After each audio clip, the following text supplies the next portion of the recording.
gorgeous. Today we're going to deal with the anxiety that having a never-ending Soulpreneur to-do list can create, so you can get back into high vibe, activate the law of attraction, and build the heart-based business of your dreams. Let's get to it.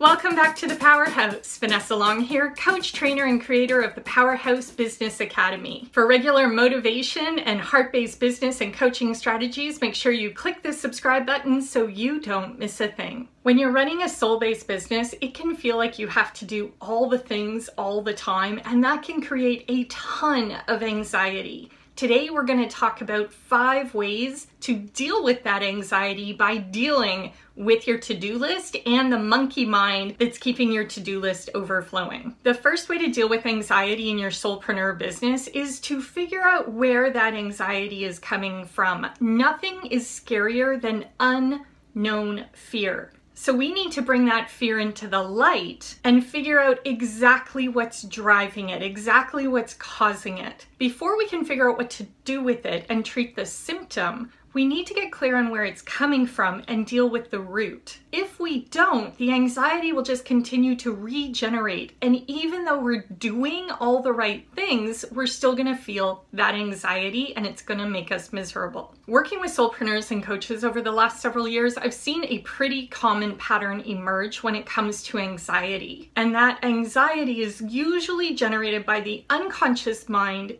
desperately trying to keep us safe. That is the primary directive of the unconscious mind, so it's just doing its job. And what happens is when we're unconsciously trying to run things, our patterns can spin out of control, and what is a healthy thing, trying to stay safe, becomes a very unhealthy thing and manifests as anxiety. I call this pattern trying to be the micromanager of the universe, trying to control everything in your world, everything in your business, everything in your family, everyone around you, because if we could only control everything, then we would be safe. If you're dealing with a lot of anxiety and it's hindering your ability to function, you need to see a licensed professional. Definitely get help. Don't try to do this on your own. And if the anxiety that you're dealing with is the more common overthinking, monkey mind, can't rest kind of anxiety, especially when you're a soulpreneur, then we've got some help for you here. And the first thing that you need to do is really look at where that anxiety is coming from, and it's most likely coming from a desire to be in control, because the only way you feel safe is when you're in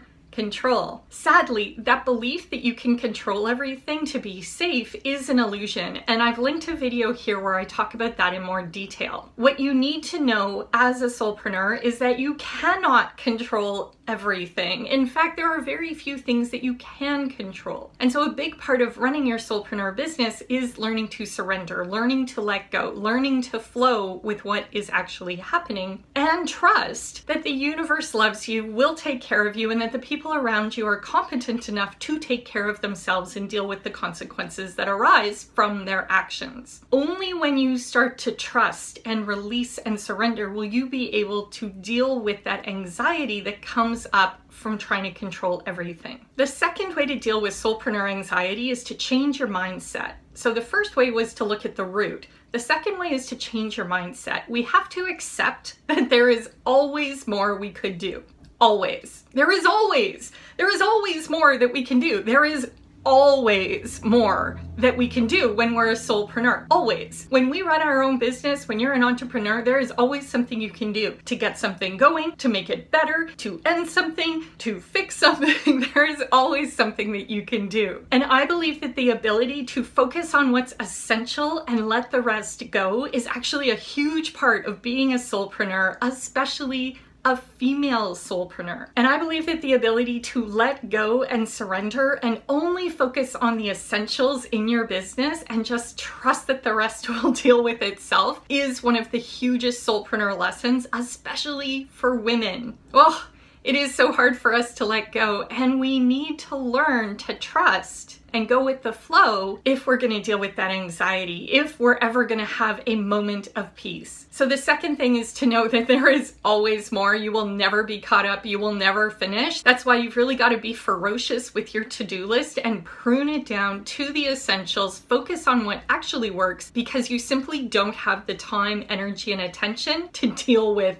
everything you could possibly do. We do not have the time to chase the shiny objects. So our job is to figure out what is essential, do those things, and let the rest go. The third way to deal with soulpreneur anxiety is to get clear on what the conscious mind is for and what it is not for. I like to say that the conscious mind is RAM memory, not ROM. RAM is temporary. Our conscious mind is meant for thinking. It's meant for processing, judging, evaluating, forming opinions, planning, dreaming, goal setting. This is what our conscious mind is meant to do. When we try to remember things, when you wake up in the middle of the night and you've got the best idea ever, and you think, I'll remember that in the morning because that'll save the world and it's the best thing ever. No. That's not what your conscious mind is for. And you know how easy it is to wake up in the morning and think, oh, what was that thing? And it's gone. And it may come back, it may never come back. Ideas can be very fleeting. Your conscious mind is meant for thinking, not for storage. And that's why in the Academy, we have a system to capture all those great ideas that your conscious mind comes up with and plan out your days, weeks, months, quarters, years, because your conscious mind simply can't hold it all. You need to get it out of you and onto paper. The fourth way is to make sure, and this is really basic, but make sure you have a notepad or a notes app on your phone with you at all times. And I recommend you actually have one notebook where you capture all of your ideas. Get something pretty, call it your idea journal, and capture everything. As you action those ideas, you can go back through and scratch them off, but capture everything in one place, because then you'll have a way to remember what you've been working on, what you've been thinking about, a way to collect everything together. Don't try to remember. Just jot the ideas down. And I'm about to share the fifth way that soulpreneurs can tackle their to-do list and reduce that soulpreneur anxiety, and I want to make sure you have everything you need. I've included a link in the description to register for the 2020 Planning Pyjama Party. We're going to get together for the first 15 days of January and take bite-sized baby steps to plan out the whole year. It's completely free, my gift to you, and you can register for that at the link that's in the description. I've also included a link to creating real third order change. It walks you through how to create real change and how what we usually think of as change is just busy work. It's not essential. It's not moving us where we really want to be, and it's definitely not transformational. So those are linked in the description. I want you to start thinking about what your nugget of gold is today. What have you learned, realized, or remembered that you'll be able to take action on right away? What is one to-do list item that has been haunting you that you know you need to deal with and you've been avoiding, and you need to plan it now? Let me know in the comments and I'll see you there. If you know your soulpreneur to-do list and mindset needs some help, come on over and join the PowerHouse on Facebook, or get yourself into the Academy where we focus on building a strong heart-based business. You can help this channel grow by sharing this out with your PowerHouse peers, liking, commenting, and if you haven't already, clicking subscribe and ringing the bell so you get notified when we upload new videos, which is every week. And for those of you Mojo Masters who know to watch all the way to the end of the video, here is your fifth power tip. We are looking at Gillian Perkins' book, Sorted, and we are on page 95. Each time a task is brought to your attention, instead of thinking, I should do that, now you will think, specifically, what do I need to accomplish? What is the first thing I need to do? When will I do it? You see, even when we think we're pretty on top of it, we've got it all handled, we've got it all planned out, we're using our system, life still happens. You will have unexpected tasks, requests, and events thrown into your lap that you need to deal with. And when we're dealing with soulpreneur anxiety, it can just mount up and up because we think we've got to do it all now. I've got this task, I need to handle it. And while it's our job to do something about it, it's not necessarily our job to do something about it now. And when we're running a business and we have lots to do, we can try to push things aside and forget about them or repress them. And the more we try to do that, the more it will torture us. So we're going to get it sorted.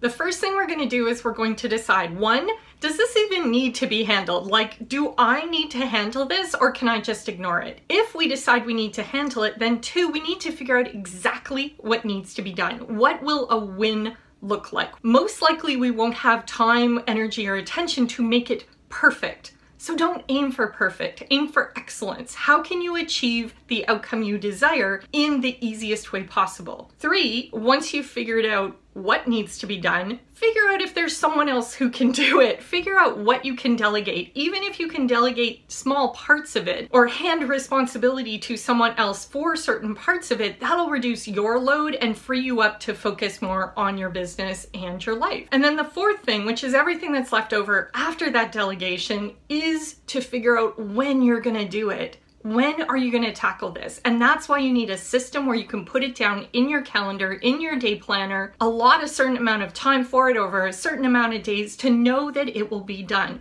Once you've got it, as Gillian calls it, sorted, you can let it go. Every time your monkey mind brings up that task and says, oh, you better worry about this, you can say, no, I've got it handled. It's in the calendar. It's going to get taken care of. And while you may think that there's no way to shut up that chattering monkey mind, it does work. When you have it planned, when you have it handled, it will create some peace and reduce the anxiety that you've been feeling. And of course, the key is to get it out of your head and onto paper, to deal with it instead of trying to ignore it. Ready to deal with building your Soulpreneur business instead of chasing shiny objects? Make sure you sign up for our 15-day planning challenge. The links are in the description. And that brings us to the end of today's video. Thank you for being here. Thank you for watching, and we'll see you in the next video.